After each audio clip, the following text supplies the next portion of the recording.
The sea.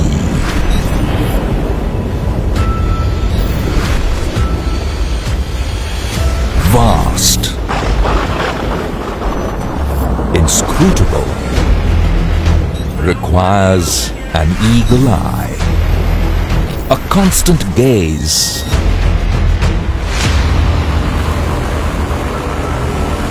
On all that pass.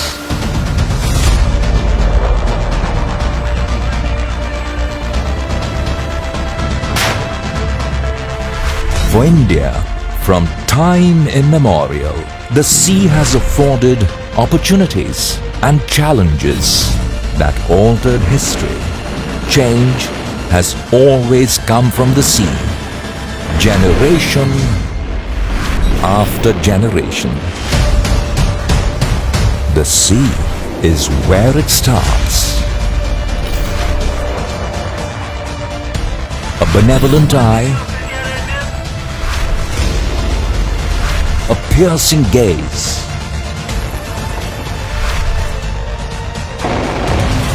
the Indian Navy is tasked with both: defending India's sovereignty, uncovering threats, aiding partners,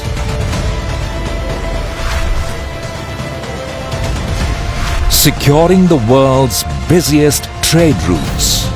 Every duty performed in the service of the nation.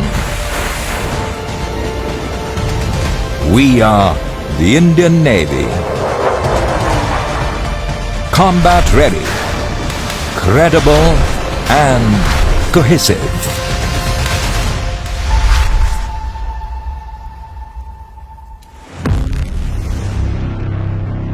Exactly 49 years ago, we had an opportunity to serve our nation as a force at sea.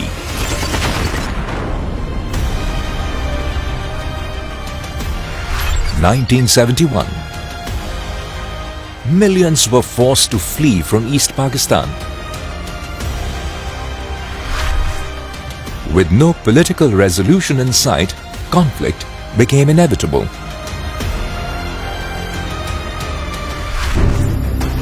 The Navy was tasked with delivering the hammer blow from the sea, with strikes aimed at decisive outcomes: destruction of all Pakistani assets at sea and on land, control of the sea in defense of the homeland, total blockade of movements from ports in both East and West Pakistan.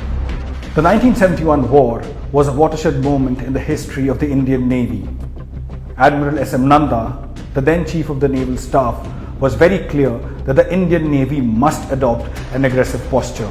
The Indian Navy's contributions were instrumental in India gaining decisive victory in the war and towards the creation of a new friendly neighbor.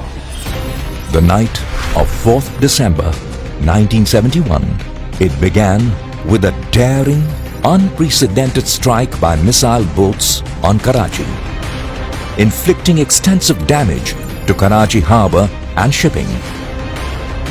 Since then, we celebrate the momentous day of 4th December as Indian Navy Day. A second missile attack on Karachi harbour achieved further destruction of the enemy and maritime dominance for the Navy. On the Eastern Front, in the Bay of Bengal,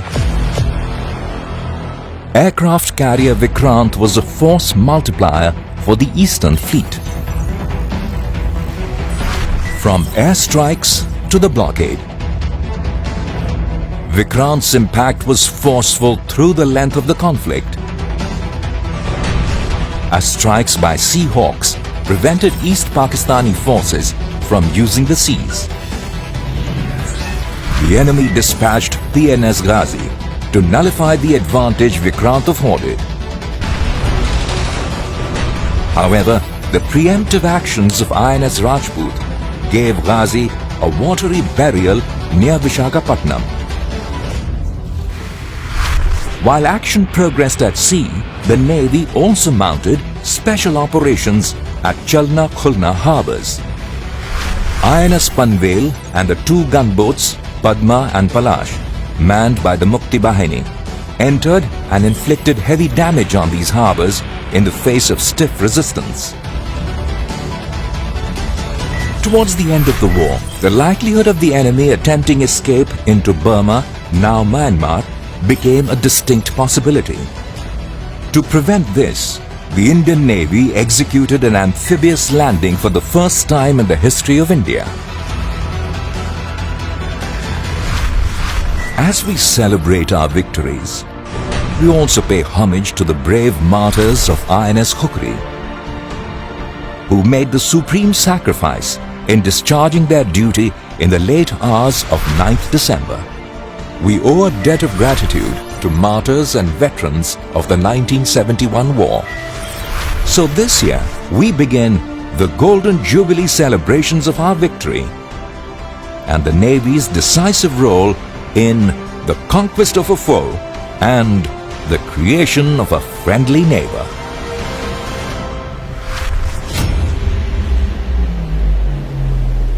Even today, service to the nation and readiness in the face of newly emergent challenges, traditional and non-traditional, defines the Navy. As tensions simmered along the northern borders, the Navy also increased its operational readiness and preemptive deployment.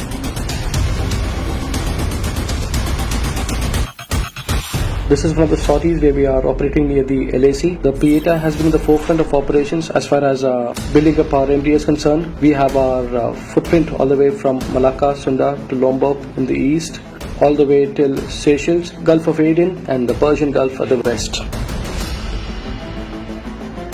We are getting many tri-service operations coordinating with Indian Air Force and Indian Army.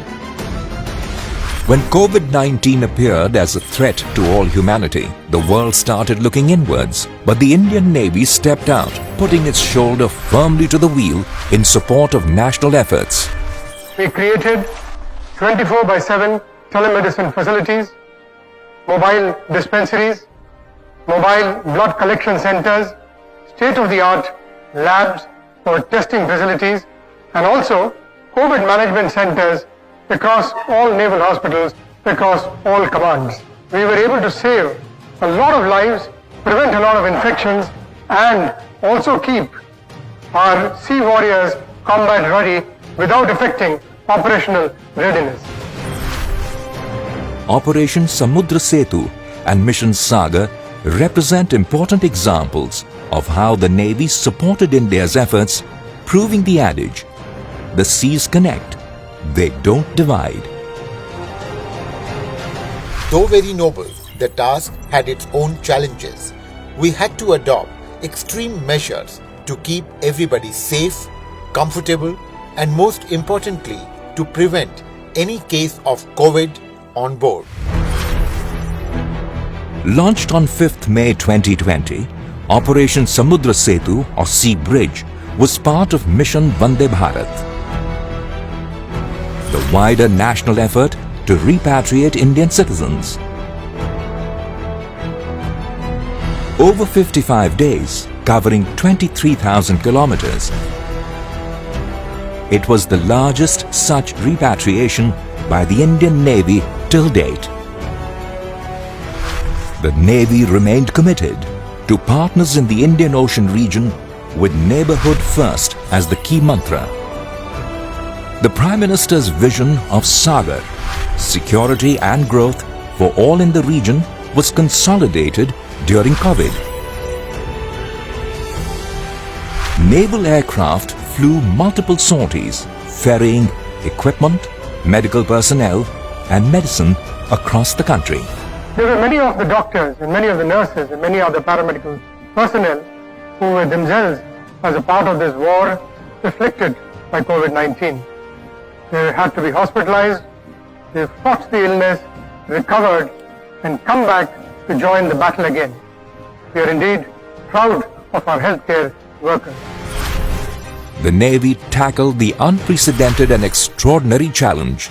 Special protocols were swiftly deployed to prevent COVID-19 spread on Navy ships, ensuring that caregivers would not be care seekers. Sickbay complex has 2 isolation wards, that is 1 and 2. Therefore, 8 patients can be isolated in these wards. The circulation, the speciality about these wards is that the circulation is enclosed. The air is directly sucked from the atmosphere and then it is exhaust is directly to the outside, so that the circulation inside does not get mixed with the ventilation which is for the remaining of the ship. All naval personnel walked the extra mile during these difficult times, coming together with a sense of commitment and courage, converting adversity into opportunity through innovation and ingenuity.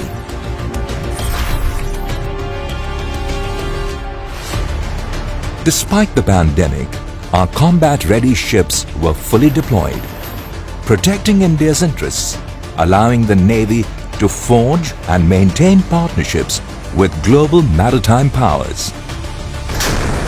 Our operational readiness keeps the oceans peaceful and supports a free and open maritime space for regional prosperity.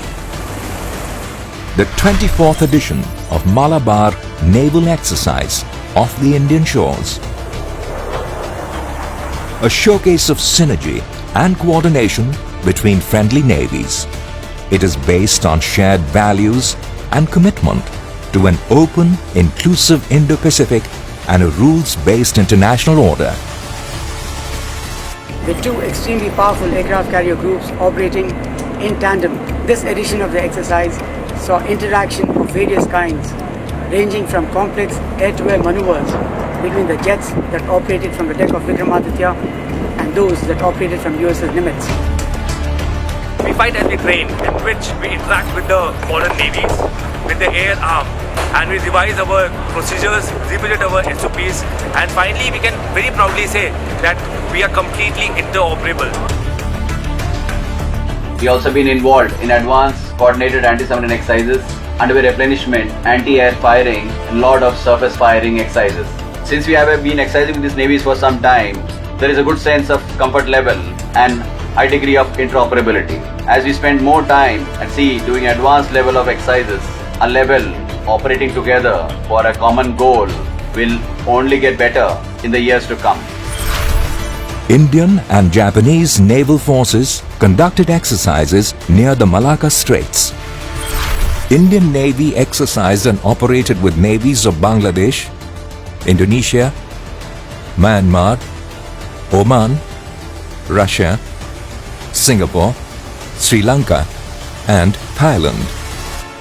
When merchant ship New Diamond, carrying 270,000 tons of oil, caught fire off the eastern coast of Sri Lanka, Indian Navy responded to help douse the flames. The Indian Navy has emerged as the preferred security partner for the region. Indigenous shipbuilding activities continued despite COVID, making India self-reliant, while ploughing investment back into the Indian economy. INLCU L-57 was commissioned into the Indian Navy at Port Blair, an amphibious vessel tasked with transporting and deploying troops and equipment from ship to shore. INS Kavaratti, the last of the 4 indigenously built anti-submarine warfare stealth corvettes, was commissioned as a combat-ready platform. Vagir launched. Indigenously made, it is the 5th among the 6 Kalvari-class submarines. India's first indigenous aircraft carrier went through basin trials and will soon be ready for sea trials. Design and construction of aircraft carriers, because of their scale, complexities and legacy experience, is immensely challenging. The maiden attempt of Indian Navy to indigenously design and build an aircraft carrier therefore assumes special significance. With more than 78% of the equipment and material being sourced from indigenous suppliers, IAC is a true reflection of Prime Minister's vision of Atmanirbhar Bharat. IAC has completed trials of equipment and systems in harbour and is now being readied for sea trials. Ships delivery being targeted by end 2021 will take India into elite group of nations having niche capabilities of design and construction of an aircraft carrier. Naval Innovation and Indigenization Organization is a step towards the goal of Atmanirbhar Bharat, New India, a trusted regional power, an aspiring economic powerhouse, can no longer neglect the sea. The Indian Navy builds trust and bridges with our maritime neighbors in the Indian Ocean region, while maintaining a keen gaze on matters affecting India's national security. Going forward, India must be a friend with friends and a merciless foe to our enemies. We must never forget that for India, the sea is where it starts. Therefore, the Indian Navy will forever be combat ready, credible and cohesive.